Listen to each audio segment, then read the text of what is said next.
Galera, tudo bem? Estamos aqui para mais uma live de leitura bíblica, de comentários, e vamos começar sempre com uma oração. Pai, te agradecemos por este momento maravilhoso que o Senhor nos permite ter, Pai. Momento aquele que o Senhor reservou para nós e que nós escolhemos te obedecer, Pai. Nós queremos te conhecer mais através da leitura da tua palavra, Pai, e sermos transformados totalmente, Pai. Nós queremos te obedecer e que nosso caráter seja mudado conforme o Senhor assim determinar, Pai. Que nós venhamos nos render verdadeiramente, Pai. Que nós venhamos te adorar de verdade, que nós venhamos a nos submeter ao Senhor de verdade, Pai. Porque é isso que o Senhor procura, Pai. Verdadeiros adoradores. Então, na nossa adoração precisa haver verdade, na nossa entrega precisa haver verdade. E é isso que nós estamos buscando, Pai. A tua verdade nas nossas vidas, Pai. Abençoe cada lar agora que está te recebendo, Pai, através desse vídeo. Não importa o horário que eles estejam assistindo. Abençoe cada pessoa que está se esforçando para continuar com essa leitura, Pai. Nós sabemos que os frutos virão, mas quem dá os frutos é o Senhor, Pai. Nós precisamos apenas nos esforçar em preparar o terreno, em cuidar da plantação, mas o fruto vem do Senhor, Pai. Nós não venhamos ter expectativas em quantidade, mas que nossa expectativa esteja em te conhecer, Pai. Nós te pedimos para o teu Espírito Santo estar conosco agora, participando desta live, que o Senhor esteja sentado aqui ao nosso lado, nos orientando, nos guiando e revelando a sua palavra conforme o Senhor assim desejar, Pai. E que nossa oração hoje e todos os dias que estivermos lendo a tua palavra, que o Senhor aumente o nosso entendimento, não apenas para termos um conhecimento técnico, Pai, uma familiaridade contigo, mas para que venhamos ser transformados e possamos nos relacionar com o Senhor todos os dias, para que possamos ter um papel ativo nessa aliança que o Senhor fez conosco, Pai. Essa é a nossa oração hoje, em nome de Jesus. Amém. Então, galera, continuando aqui, vou dar bom dia para a Rose. Estávamos conversando um pouquinho agora antes de começar, e o que nós conversamos tem tudo a ver com o tema da live hoje. Dá um bom dia para Jéssica. E aí nós estamos na nossa sexta semana. Semana passada a gente parou em Levítico 19 e nós vamos prosseguir daí, mas só para dar um breve relato, a Rose estava falando sobre sacrifício, e aí nós entendemos que esse trecho da Bíblia que nós estamos lendo, ele enfatiza muito o sacrifício, E aí a Rose deu um breve testemunho do que significou para ela essa leitura, E hoje em dia nós não queimamos mais animais, porém no Antigo Testamento toda oferta para ser recebida por Deus precisava ser queimada. E esse é um termo que está em comum hoje, que é um termo comum dos cristãos hoje, é passar pelo fogo. Então a oferta precisava passar pelo fogo. Só que nós não queimamos mais animais hoje. E no próprio Antigo Testamento, Deus fala que ele não quer, ele prefere obediência do que oferta. Então, hoje para nós, o nosso sacrifício é obedecer.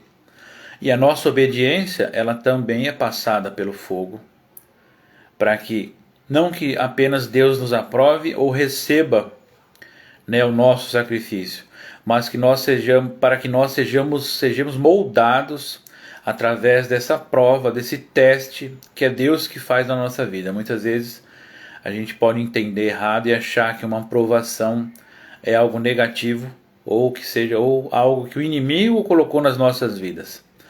Pode até ser uma prova que Satanás nos provou, porém quem ordenou foi Deus. Então é Deus que está, mais um participante aqui, o Rafa. Bom dia, Rafa, beleza?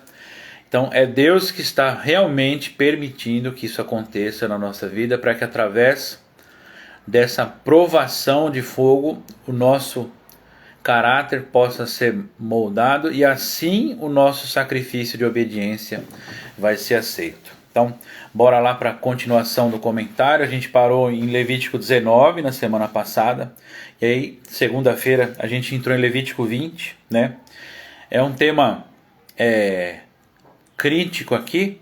Pessoas têm opinião favorável ou não, mas como eu já frisei algumas vezes aqui, tudo que a gente vive hoje tem base bíblica, inclusive pena de morte. Então, lá em Levítico 20, do capítulo 1 ao 27, está falando das faltas punidas com a morte. Né? Inclusive o Rafael, que é advogado, né? Ele tem a formação nessa área. Ele sabe que a opinião das pessoas ela é bem diversa. Uns apoiam, outros não. Mas já tem na Bíblia um preceito, né? Um princípio de haver pena de morte para alguns tipos de pecado e outros não, né? Então o capítulo 20 de Levítico vai falar somente sobre isso, né? E aí o capítulo 21 ele começa nos mostrando a santidade do sacerdócio, né? Como exercer esse papel, como buscar essa santificação especificamente para o sacerdócio, né? E nós sabemos que Deus quer uma nação de sacerdotes, então isso serve para nós sim hoje. E aí nos versículos 1 a 9, uma instrução específica para os sacerdotes em geral, né? Versículos 10 a 15, a instrução específica da santidade para o sumo sacerdote, né? E nos versículos 16 a 24, os impedimentos ao sacerdócio. Quem não poderia ser sacerdote por alguma deficiência física ou outra coisa parecida, entendeu? Então, quem tinha esse tipo de coisa não era aceito para o exercício do sacerdócio público, porém não significa que ele não pudesse ser um sacerdote, porque Deus é quem declara que ele não faz acepção de pessoas. Então, ela apenas não poderia executar o sacerdócio no templo, né? Aí a gente pula agora para o capítulo 22, né? Que aí começa, as instruções vieram para o sacerdote buscar a santidade. E aí, como tinha instruções específicas, a gente vai ver aqui no capítulo 22 sobre as coisas santas proibidas aos impuros. Impuro aqui não é sujo. Era um sacerdote que, por algum acontecimento da vida dele, ele estaria impuro, mas apenas para exercer o ritual, naquele dia ou enquanto durasse a impureza, né? Dá um exemplo rápido aqui, é quando, por exemplo, morria um parente seu e você precisava efetuar o enterro. Então, como hoje nós temos funcionários para isso, naquela época não tinha. Então era a própria família que providenciava o enterro, e hoje nós temos uma pessoa que faz uma ministração durante o enterro. Naquela época era o sacerdote. Então, participando disso, ao tocar no cadáver para preparar para o enterro, ele ficava ritualmente impuro. Então é isso que está sendo tratado aqui. É uma impureza apenas para exercer o ritual do sacerdócio, né? Então, capítulo 22 vai tratar disso.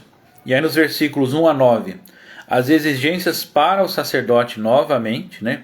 O que o sacerdote podia tocar ou não, enquanto estava impuro ou não, né? Porque o sacerdote ele se alimentava das ofertas também. Parte era queimada a Deus, parte era oferecida para o sacerdote para que ele sobrevivesse, né? Nos versículos 10 a 16 nós temos as exigências para os não sacerdotes. Assim como o sacerdote não podia tocar numa coisa santa enquanto ele estava impuro, as pessoas comuns também tinham essa orientação de não poder tocar em certas coisas por não fazer parte do exercício do sacerdócio no templo. Naquela época, tabernáculo. Depois a gente vai ter isso também explicado novamente na época que Salomão constrói o templo para Deus, né? Aqui nós temos versículos 11 a 30, ainda no capítulo 2, tratando dos animais escolhidos para serem sacrificados como ofertas. Também tinha um rito específico para isso. E uma exortação final nos versículos 31 a 33. E a gente vê essa estrutura durante todo o livro, todo o Pentateuco, na verdade, todos os livros que Moisés escreveu, a gente tem essa estrutura. O ritual de como se purificar, as exigências para o sacerdócio, como escolher animais. Então todo passo a passo ele é repetido para que pedagogicamente isso ficasse fixado na mente dos ouvintes da época, né? Porque até então essas instruções eram apenas orais, que era como era feita a transmissão de informações. Na época não eram todos que tinham acesso a um pergaminho. E aí a gente pula para o capítulo 23, assim como tem toda a instrução de como exercer o sacerdócio, como se purificar, aí isso é uma preparação para quando eles fossem efetuar as festas que eram dedicadas ao Senhor, para que eles estivessem ritualmente puros e em santificação. Então no capítulo 23 vai falar do sábado e das festas anuais, né? E o que significam essas festas? A gente tem um relato de 3 festas fixas e outras festas que são temporárias. Mas o que isso significa para nós hoje? É um tempo de encontro com Deus.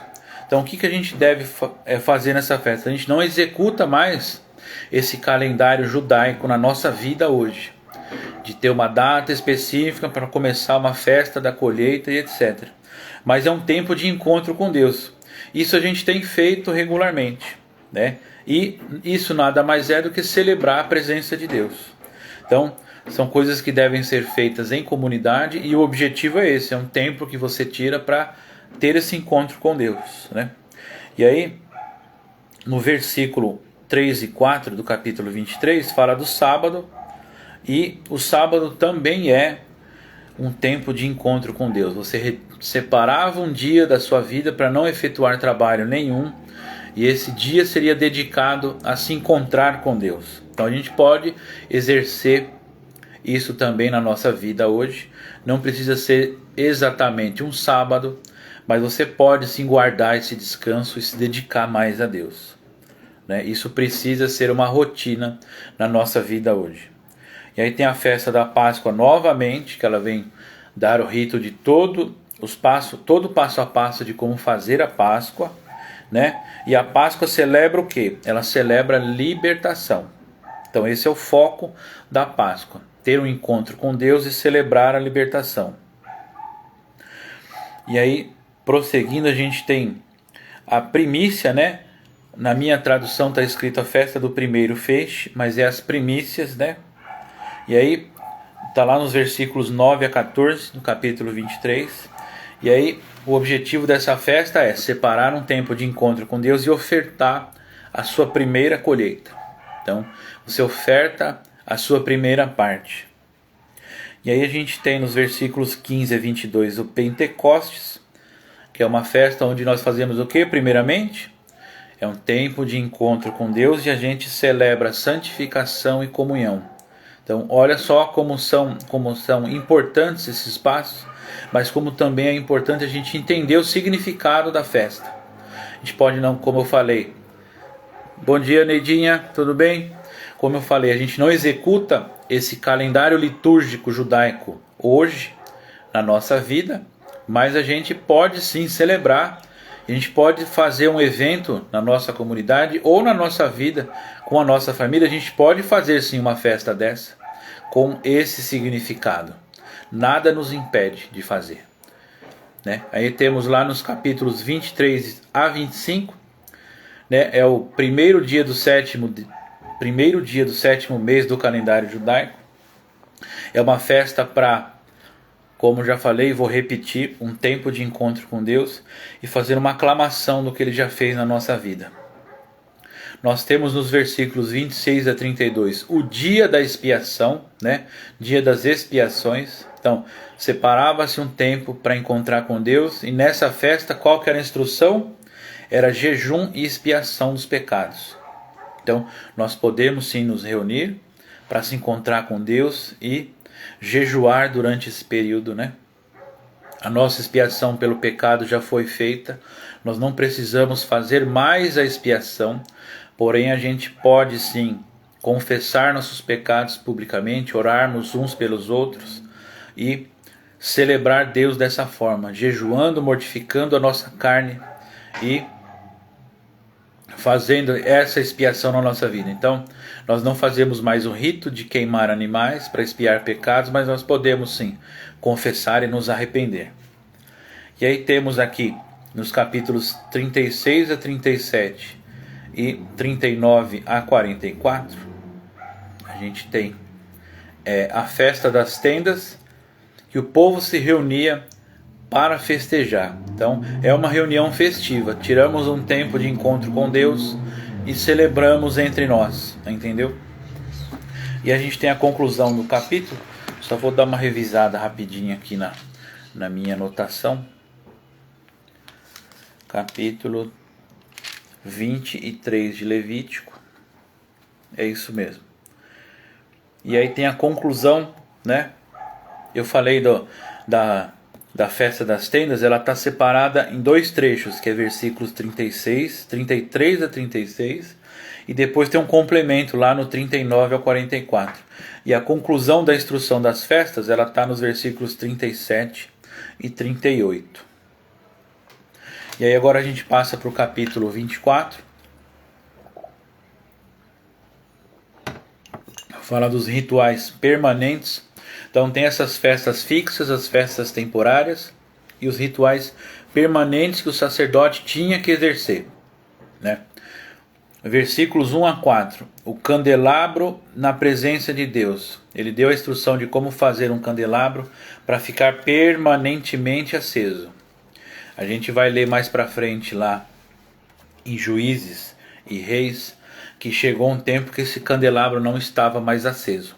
Mas a ordem que Deus deu é estar sempre aceso. Esse candelabro então tinha uma escala de sacerdotes que tinham que cuidar especificamente dessa parte do tabernáculo na época. Versículos 5 a 9 do capítulo 24. Os pães da presença, eles eram cozidos uma vez por semana, né? Então esses pães tinham que ficar lá. E o que a gente aprende disso para nós hoje? Sempre deve ter um alimento para ser servido, né? Assim como a lâmpada tem que estar sempre acesa, então isso para nós, na prática hoje, o que significa? A nossa oração tem que ser constante. Nosso relacionamento com Deus deve ser constante. Devemos estar produzindo óleo. A gente vai aprender isso lá na frente, no Novo Testamento, na parábola das 10 virgens. Então, o nosso relacionamento com Deus gera esse óleo, que espiritualmente significa que estamos queimando, né? E aí, assim como temos que estar queimando o tempo todo, para derramar da nossa vida na vida das pessoas, os pães da presença, que eram um alimento que só o sacerdote poderia comer naquela época, isso para nós hoje, nós sempre temos que ter um alimento para ser servido. E pode ser que um dado momento não seja apenas um alimento espiritual, um alimento físico mesmo. Então, se alguém estiver necessitado, cabe a nós, como sacerdotes do Deus vivo, termos um alimento a oferecer. Nos versículos 10 a 23 do capítulo 24, vai tratar apenas sobre blasfêmia, o que Deus considera blasfêmia. Isso é algo importante para que a gente saiba hoje. E aí no capítulo 25, é um capítulo emblemático, sempre me chamou a atenção quando eu li, que ele fala do ano sabático e do ano do jubileu. Nós aprendemos agora há pouco que o sábado é um período de descanso que nós precisamos tirar para ter um encontro com Deus. E nesse sábado, não realizar trabalho nenhum. Não significa que a gente tem que ficar parado. Isso é algo que a gente precisa compreender na nossa vida hoje. Mas a gente tirar esse tempo para dedicar a ter o encontro com Deus. Bom dia, Priscila. E aí no capítulo 25 de Levítico fala do ano sabático e do ano do jubileu. Esse aqui é um ponto crítico que a nação de Israel nunca cumpriu. Que o ano sabático, o que significa? A terra não deveria ser trabalhada durante um ano inteiro, né? E o povo de Israel não teve a coragem de... Bom dia, Samuel, beleza? O povo de Israel não teve a coragem nem a fé de obedecer nesse sentido. Porque a gente vai ler um pouquinho mais para frente, eu vou dar só um resumo, né? A terra podia ser trabalhada 6 anos e no 7º ano não deveria ser trabalhada. Então, o que acontece? Se o povo obedecesse, a colheita do 6º ano, ela duraria o 6º ano, o 7º ano, o 8º ano. Por quê? Porque no sétimo descansaria. Então a terra seria cultivada só no ano seguinte ao ano do descanso. Então vamos supor, né? Sexto ano a colheita, no sétimo ano a gente não ia trabalhar nada, ia viver da colheita do sexto ano. No oitavo ano a gente passaria a trabalhar a terra de novo. No nono ano a gente colheria. Então a colheita do sexto ano duraria 3 anos. Esse era um passo de fé que o povo de Israel da época não quis dar. E a terra não descansou. A gente vai ver mais para frente que quando o povo foi exilado, o próprio Deus fala que vocês foram por exílio para que a terra descansasse o descanso que vocês não me deram, né? Então, a explicação do ano sabático está nos versículos 1 a 7 do capítulo 25, né? O ano do jubileu está lá nos versículos 8 a 17, né? Que o que significa o ano do jubileu? Depois de 7 ciclos do ano sabático, que dá 49 anos, no 50º ano haveria o ano do jubileu, né? E o que isso significa? Era um perdão total de dívidas que pudessem ter ocorrido nesses 49 anos. Porque as pessoas vendiam as suas terras, arrendavam as suas terras, empobreciam por algum motivo, então eles passavam a trabalhar para outras pessoas. Então no ano do jubileu isso era zerado. Como Israel não cumpria os anos sabáticos, então como consequência disso, o ano do jubileu também não teve a importância que Deus deu para esse ano, né? O povo de Israel não aplicou 100% o ano do jubileu como Deus assim desejava deles, né? E aí, como eu tinha explicado lá atrás, um pouquinho para trás, sobre a garantia do alimento, versículos 18 a 22, Deus fala que se eles obedecessem o tempo do descanso, a colheita do sexto ano serviria para 3 anos. Então, imagina só o que o povo deveria ter feito e não fez. Isso era um milagre que Deus anunciou que aconteceria antes de acontecer. Deus falou: se vocês me obedecerem nisso, na colheita de 1 ano eu darei 3 anos de alimento para vocês, sem que vocês precisem cultivar a terra. Olha só. Então, o povo não quis, né, fazer isso. Então, mais para frente a gente vai ver a consequência do que aconteceu. Versículos... só mais uma observação aqui. Então, colheita do sexto ano duraria para 3 anos. A próxima colheita, a gente só se alimentaria dela quando a gente acabasse de comer a colheita antiga. Isso aqui é um princípio que a gente pode extrair desse capítulo aqui, desses versículos. Então, muito se fala do novo de Deus.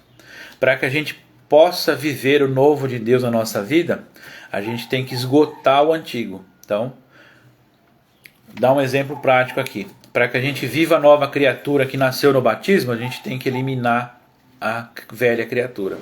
Então esse é um exercício que nós vamos ter que fazer diariamente, até que chegue o tempo que a gente não se influencie mais pelas decisões emocionais da velha criatura e passe a ser moldado pelas emoções da nova criatura que nasceu no batismo, só que ela nasceu e ela precisa se desenvolver.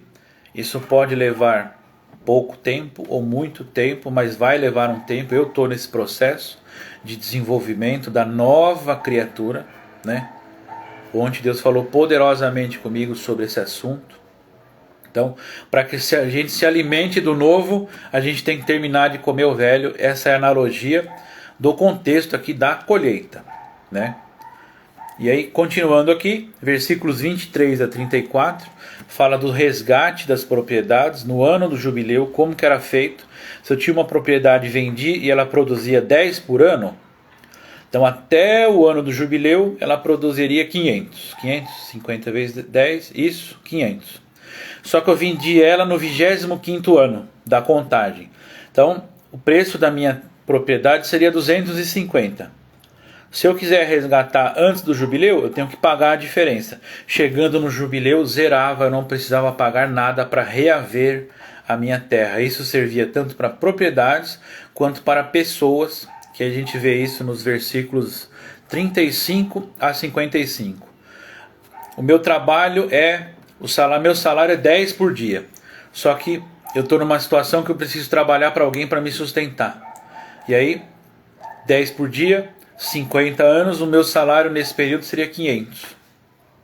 Só que eu preciso não é escravo, tá? Mas eu preciso me vender como um escravo para trabalhar para outra pessoa, porque eu não tenho mais terra para trabalhar. Então eu fui vendido no 40º ano. Então são 10 anos de serviço, meu salário é 10. Então 10 anos de serviço, meu preço seria 100.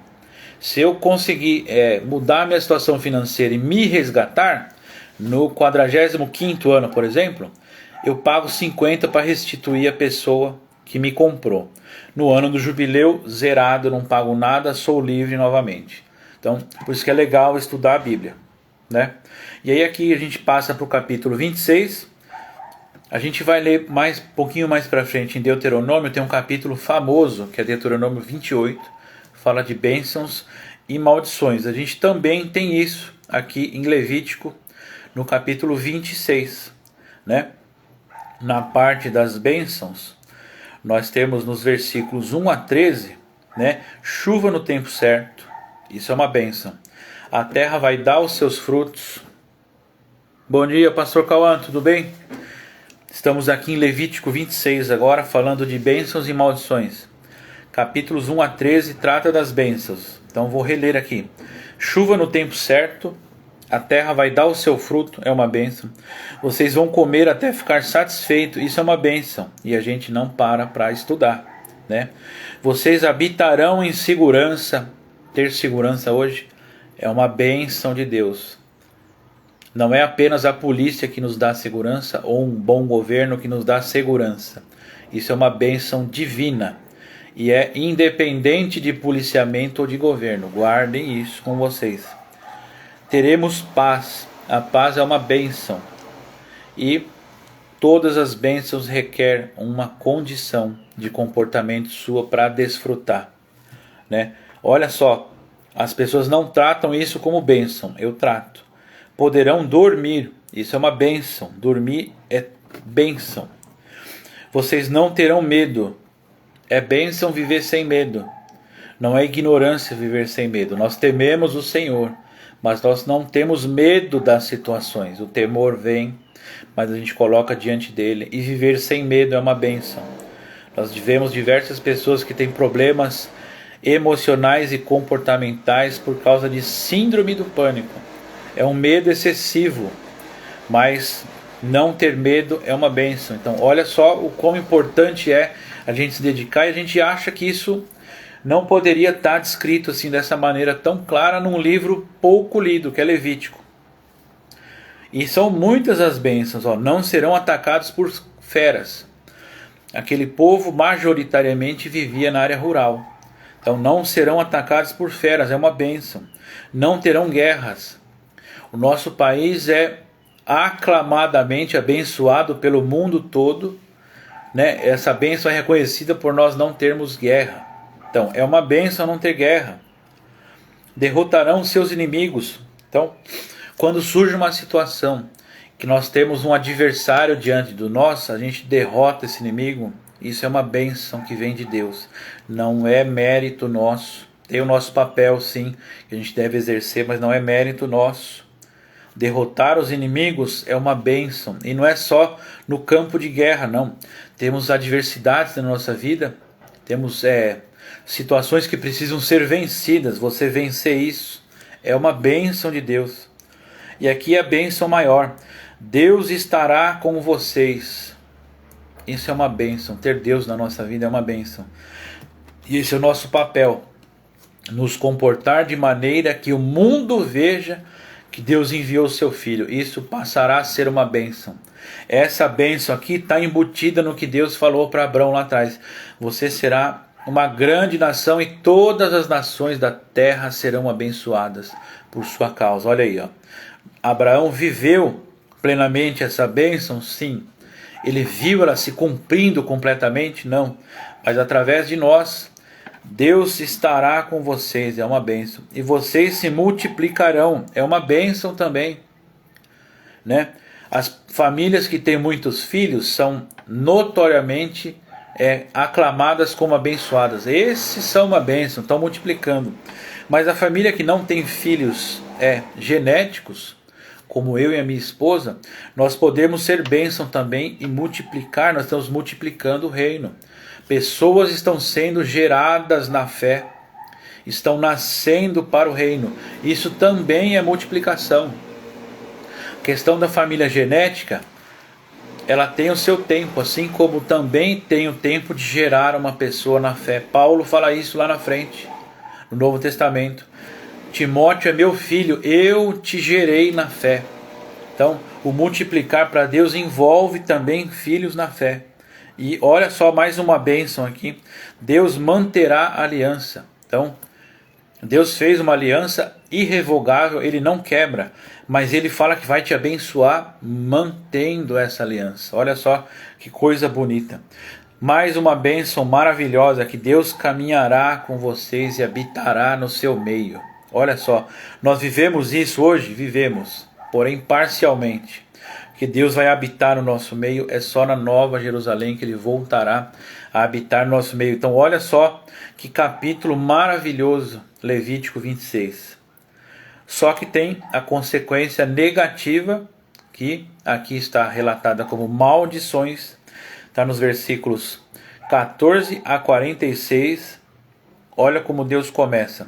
Se romperem a aliança, Deus enviará.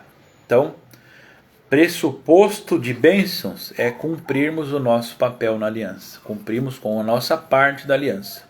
Agora, se a gente não cumprir, se romperem a aliança, Deus enviará terror, fraqueza, febre, semearão à toa, voltarei minha face contra vocês, serão dominados, fugirão sem que os persigam, olha só, gastarão inutilmente suas forças, a terra não dará colheita, serão atacados por feras, elas o deixarão sem filhos, seus caminhos estarão desertos. Olha só, então se a gente não cumprir a aliança, não é apenas o contrário da bênção, tem mais consequências negativas que decorrem da não obediência da aliança. Olha só, mandarei contra vocês espada vingadora da minha aliança. Então Deus, ele zela muito para cumprir e garantir a aliança. E se você não cumprir, olha só a consequência. Mandarei, vou ler de novo, contra vocês a espada vingadora da minha aliança, lá no versículo 25. Olha que sério. Mandarei epidemia, não terão mais comida, comerão e não se fartarão. Olha o versículo 28. Ficarei furioso contra vocês. Se isso não causar temor em você agora, significa que algo no seu interior pode não estar alinhado com Deus. Isso tem que causar temor. Eu estou sentindo agora, lendo essas coisas, não tem como você não querer se dobrar diante da soberania de Deus. Olha só, isso tem que causar temor. Assim como a bênção gera alegria, você fica feliz, a maldição precisa gerar temor. Nós temos que temer isso daqui. Imagina o que significa para uma pessoa Deus ficar furioso contra ela. Olha só, comerão a carne dos seus filhos, eliminarei os seus altares, jogarei seus cadáveres sobre os seus ídolos mortos. Então olha só, idolatria é rompimento de aliança. Deus está falando que vai jogar o seu cadáver em cima do seu ídolo morto. Olha só, isso é sério. Isso chegou a acontecer, a gente vai ver mais para frente. Arrasarei a terra e os espalharei pelas nações. A terra de Israel foi arrasada pelo inimigo antes do exílio.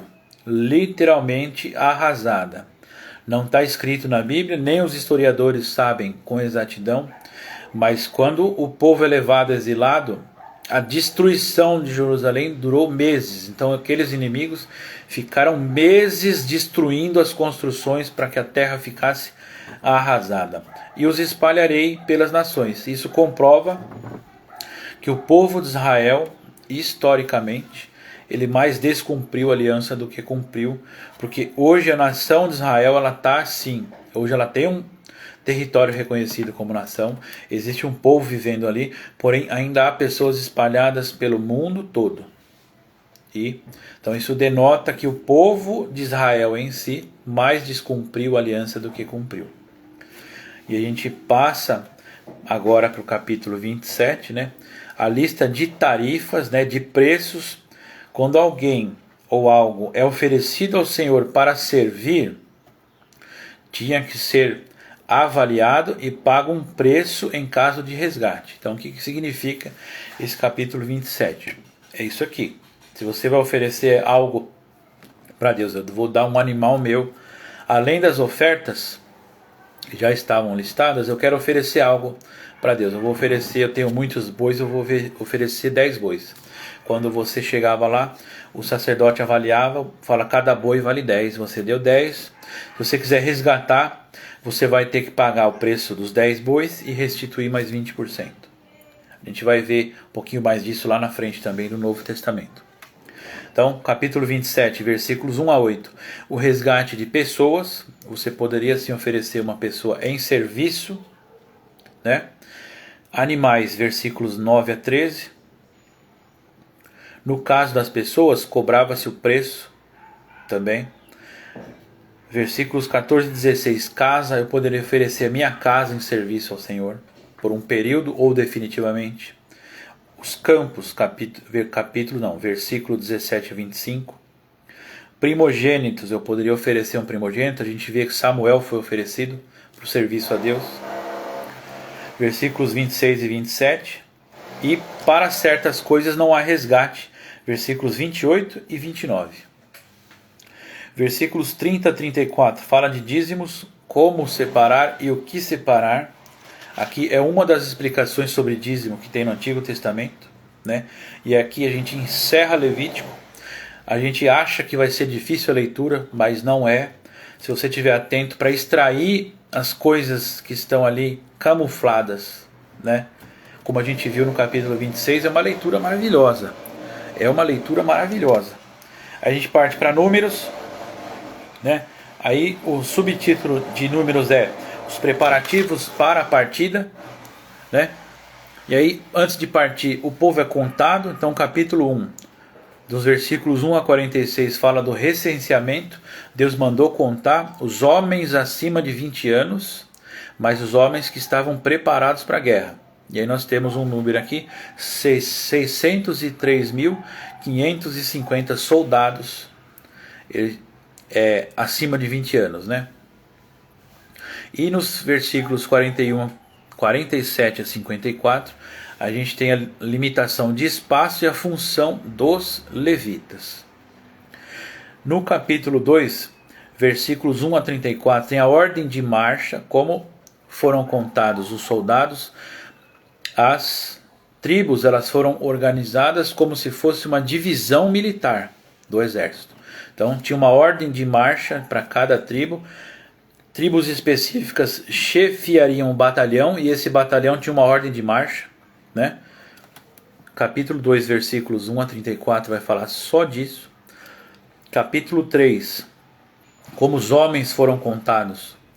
Agora a linhagem de Arão começa a ser contada, então capítulo 3, versículos 1 a 4 vai falar da linhagem de Arão. Versículos 5 a 10, desculpa.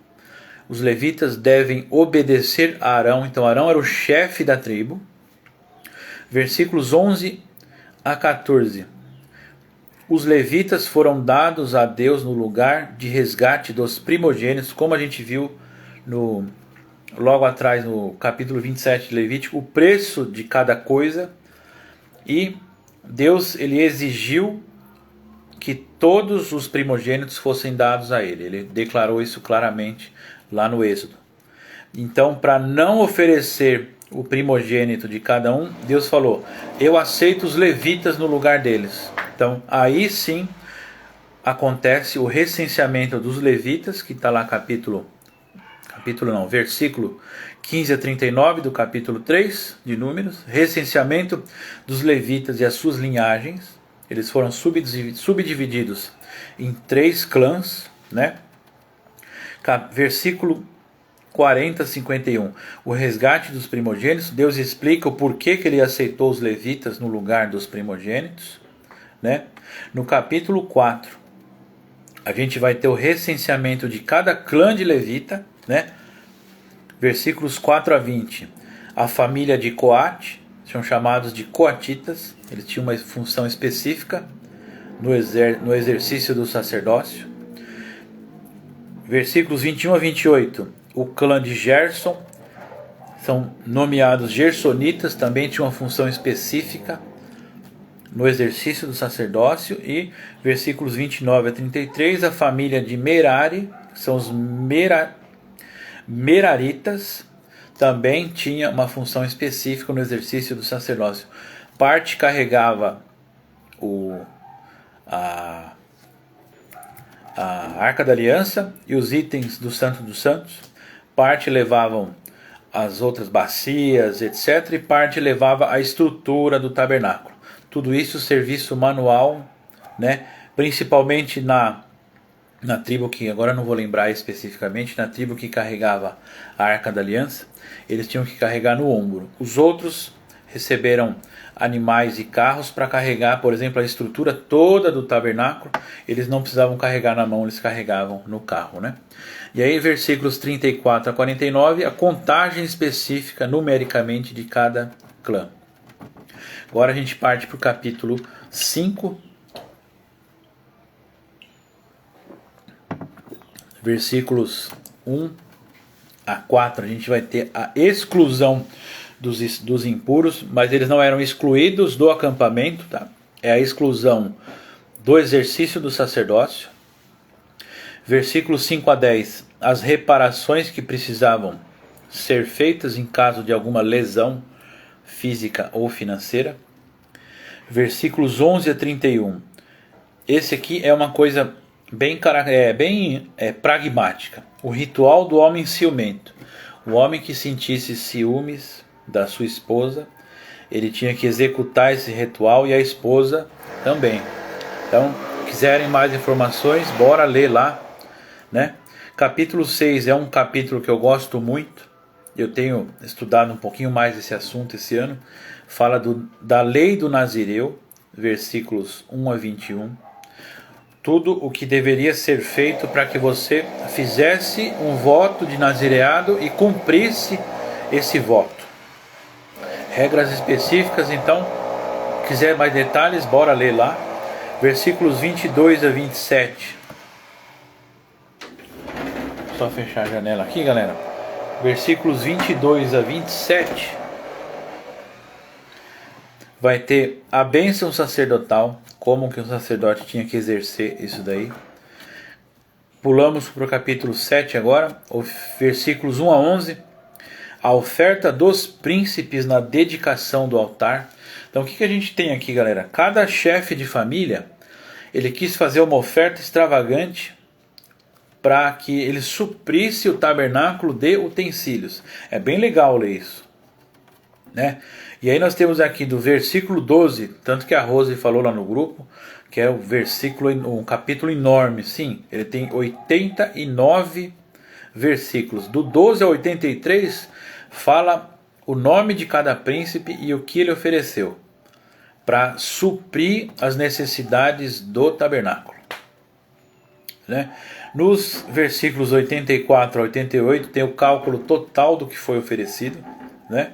E no versículo 89 é a primeira menção que a gente tem de Deus falando com Moisés do propiciatório, que é a parte de cima da Arca da Aliança. Então, feito tudo isso, o tabernáculo foi dedicado a Deus e Deus passou a falar com Moisés ali, e esse é o primeiro registro. Capítulo 8, versículos 1 a 4, como posicionar o candelabro para que a luz dele iluminasse a arca. Olha só que coisa maravilhosa. E um detalhe que muitas vezes passa desapercebido, né? Capítulo 8, versículos 5 a 23, a purificação dos levitas. Então, para que você pudesse exercer a sua função como levita, tinha que passar por um ritual de purificação. Versículos 23 a 26, o tempo de serviço dos levitas. Aqui a gente pode tirar um princípio bom para a nossa vida hoje. E ministério, exercício de ministério não é enquanto a sua vida dure. Pode ter um tempo, sim. Então a gente vê isso aqui, né? A gente vê isso aqui, que eles tinham um tempo específico de serviço braçal. Eles poderiam continuar servindo de outra forma, mas na liderança do serviço braçal tinha um tempo específico delimitado por Deus. Então, pode ser que a gente esteja muito tempo no ministério e já passou do tempo de mudar e a gente ainda não enxergou isso. Então, isso a gente pode tirar daqui. Capítulo 9, versículos 1 a 5. Data fixa da Páscoa. Então, olha só. A gente está lendo isso tudo aqui. Vamos lembrar que o povo está onde? No deserto. E aqui a gente tem a primeira menção de quanto tempo eles estavam no deserto. Capítulo 9, versículos 1 a 5. Bom dia, Maria Novaes, diretamente de Búzios, acompanhando a gente. Seja bem-vinda, Maria. Eles estavam 2 anos no deserto, enquanto Deus estava dando todas as instruções. Então a gente acha demorado para ler esse livro, mas imagina quanto tempo o povo teve que ficar parado no deserto até que Deus desse todas as instruções. Então isso aqui foi 2 anos depois que eles saíram do Egito. Olha só. Então a data fixa para celebrar a Páscoa, versículos 1 a 5. Versículos 6 a 14, uma data alternativa para celebrar a Páscoa. Então, dependendo da sua condição no período, você poderia celebrar ela em outro tempo, mas também tudo com data ordenada por Deus, né? E aí começa a caminhada. Depois disso tudo que a gente leu, depois do povo ter saído do Egito, agora que eles vão começar a caminhar. Até então a nuvem de Deus estava pairando sobre o tabernáculo e eles não tinham recebido a ordem de caminhar ainda. Então eles começam a caminhar aqui. No capítulo 9, versículos 15 a 23, tem a primeira marcha deles. Eles saem do Monte Sinai e vão para Edom. E é a nuvem que guia Israel. Capítulo 10, versículos 1 a 10, Deus dá a instrução deles confeccionarem trombetas de prata. Como eles iam ter que marchar agora, e as tribos estavam organizadas em batalhões, né, divisões militares, e tinham ordem de marcha e tudo, eles tinham que ter um sinal para partir. Então não é só a nuvem levantar. Quando a nuvem ia levantar, tinha um sinal específico. Tinha um sinal específico que ia ser soprado através dessa trombeta de prata, né? Então Deus dá a instrução para eles como construir essas trombetas de prata. Versículos 11 a 28, a ordem de marcha. Então quando soava a trombeta, a nuvem levantava, eles marchavam em ordem. Cada divisão militar saía numa ordem certa. Então começava a marcha, soava a trombeta, terminava essa divisão militar, esse batalhão, soava a trombeta de novo. E aí o segundo batalhão marchava, etc. Os versículos 29 a 32, Moisés chama o filho do sogro dele, né, o cunhado dele, para acompanhar, porque ele conhecia o deserto, né? Então olha riqueza de detalhes que às vezes a gente deixa passar. Para marchar, Moisés pediu para Deus: se o Senhor não for na frente, eu não vou, que era a nuvem. Deus falou que ia mandar um anjo, Moisés falou: não quero anjo, ou é o Senhor ou eu não vou. Só que para caminhar no deserto, ele quis chamar uma pessoa que era conhecida, tinha vivenciado o deserto, tinha experiência em caminhar no deserto, né? E aí nos versículos 33 a 36, a arca da aliança guia Israel, então a arca ia e a nuvem em cima da arca. Capítulo 11, versículos 1 a 3. Começou a marchar, o que voltou? Até então, 2 anos parados. Eles não tinham feito o quê? Reclamação. Então, começou a andar, começa a reclamação novamente. Primeira reclamação, versículos 4 a 9 do capítulo 11. Reclamação sobre comida. O que acontece? O que aconteceu lá atrás na primeira marcha? Quando o povo reclamava, Moisés precisou interceder. Aqui novamente, versículos 10 a 15, Moisés intercede pelo povo novamente. Só que dessa reclamação, dessa dificuldade que surgiu, o que a gente vai ler agora? Versículos 16 a 31, Moisés divide a missão com mais 70. Então olha só que legal. Antes o que um fazia, agora tem um grupo de 70 fazendo. Para ajudar o povo enquanto estava marchando. Então, Deus ele vai te mandar a instrução de como agir apenas quando você estiver em movimento. Se você estiver parado e não cumprindo a ordem que Deus te deu, Ele não vai mandar ajuda. Ele não vai te dar instrução. Agora, a partir do momento que você começar a andar, o pastor Cauã pode nos mostrar isso com maior clareza.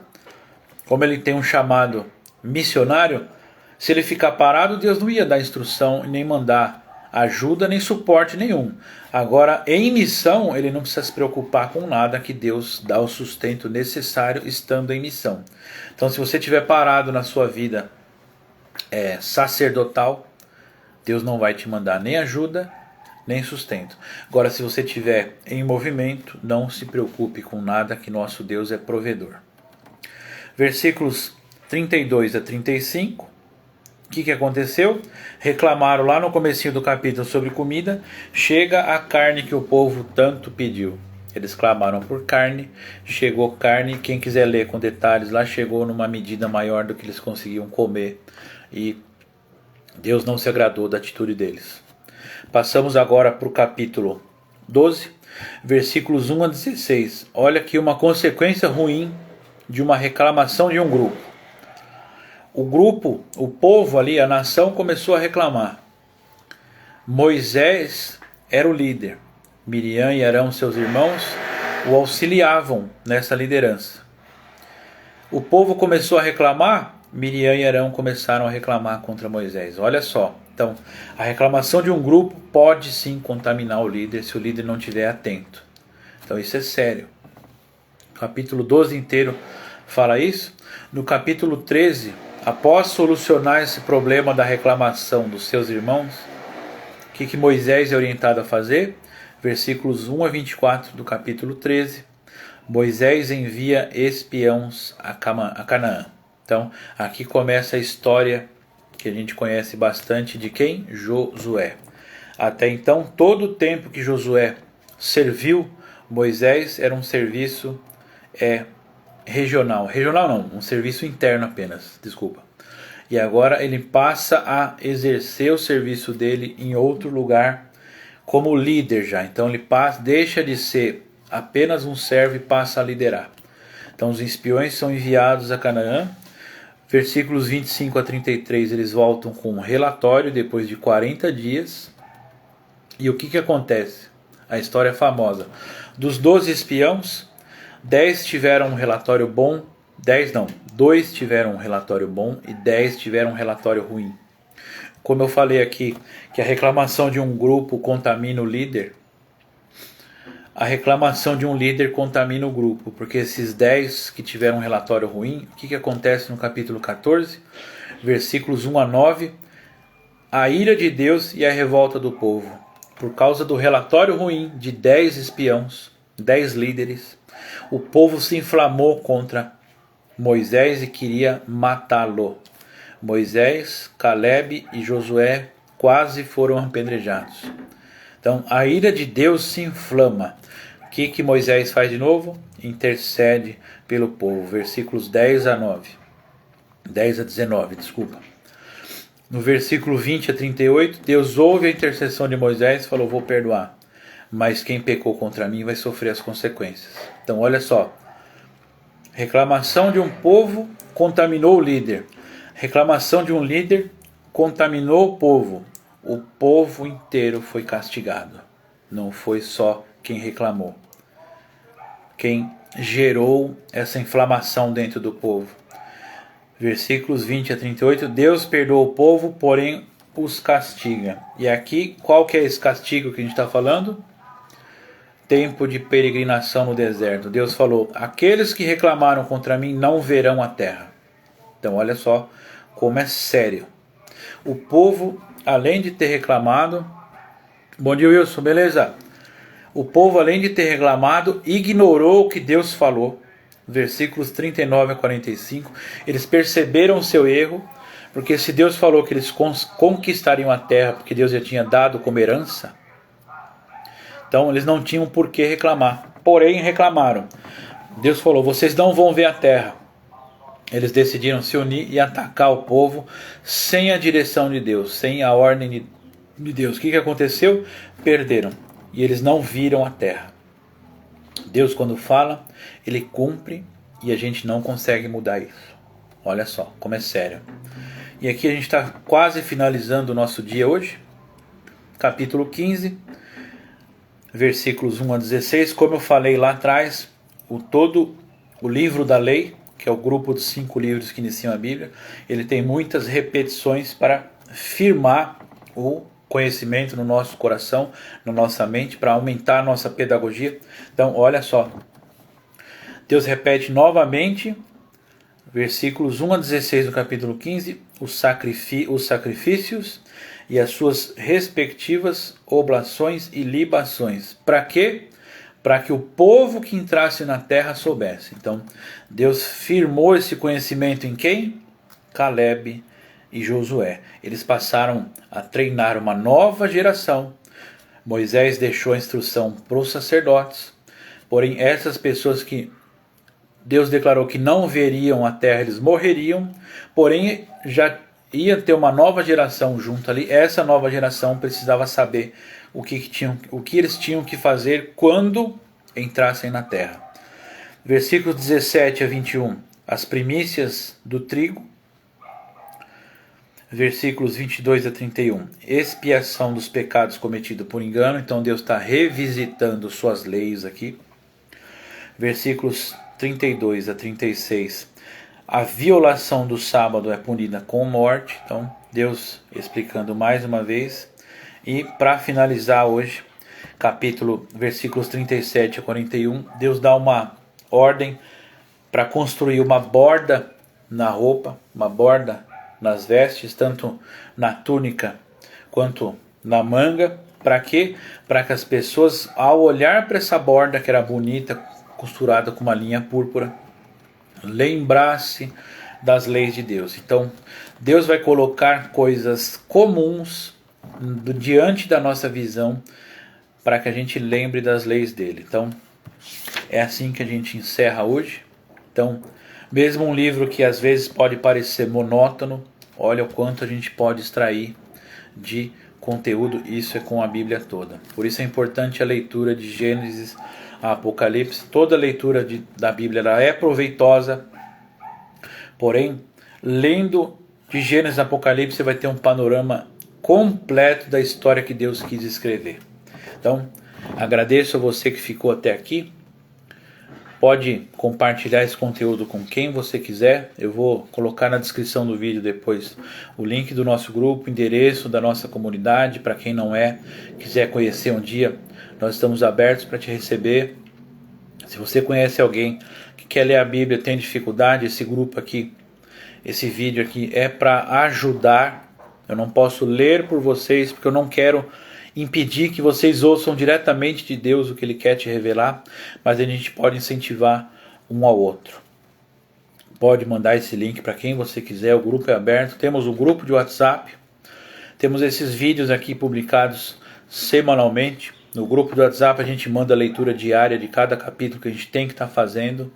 E o que eu peço para vocês é esforcem-se, porque o fruto que vocês vão colher disso é muito maior do que o que vocês podem imaginar. Vamos orar para agradecer e encerrar. Pai, te agradecemos por esse entendimento que o Senhor nos deu da sua palavra hoje, por tudo que o Senhor revelou aqui, Pai, por cada mistério, cada segredo, Pai, cada conceito que o Senhor revelou aqui e tem revelado nas nossas leituras. Nós te agradecemos porque com isso te conhecemos um pouquinho mais. A eternidade vai ser te conhecer, então nosso conhecimento sobre o Senhor nunca será completo, mas o Senhor sempre tem uma face nova a se revelar para nós a cada leitura. Sempre que lemos um pouquinho mais da sua palavra, te conhecemos um pouquinho mais, Pai. E a nossa vida em comum deve revelar quem o Senhor é. Então, para que nós te revelemos, nós precisamos te conhecer. Então, que o Senhor nos ajude a seguir perseverando nessa leitura. Aquelas pessoas que têm dificuldade, que o Senhor as sustente, que o Senhor as ampare. Aquelas pessoas que ainda não têm esse desejo de ler a Tua Palavra, que o Senhor plante esse desejo, que esse desejo seja plantado através do que estamos fazendo aqui, Pai, porque nós sabemos que não somos nós, é o Senhor, Pai, e que isso venha a brotar, que essas pessoas venham contaminar outras pessoas, e que assim possamos prosseguir Te revelando, até que chegue o tempo em que estejamos totalmente prontos para o retorno de Jesus, Pai. Te agradecemos por tudo que o Senhor fez hoje. Estamos ansiosos pela semana que vem, porque sabemos que há coisas novas a serem reveladas, Pai. Muito obrigado, abençoe cada lar, cada família, que eles tenham um domingo abençoado por Ti e esperamos o Senhor no nosso próximo encontro, no domingo que vem, Pai. Essa é a nossa oração hoje. Te agradecemos porque o Senhor é um Deus maravilhoso. Amém. Galera, boa tarde. Fiquem com Deus. Se entreguem na leitura e tenham a sua vida transformada pela Bíblia. Tenham um ótimo domingo e até domingo que vem. Tchau, tchau.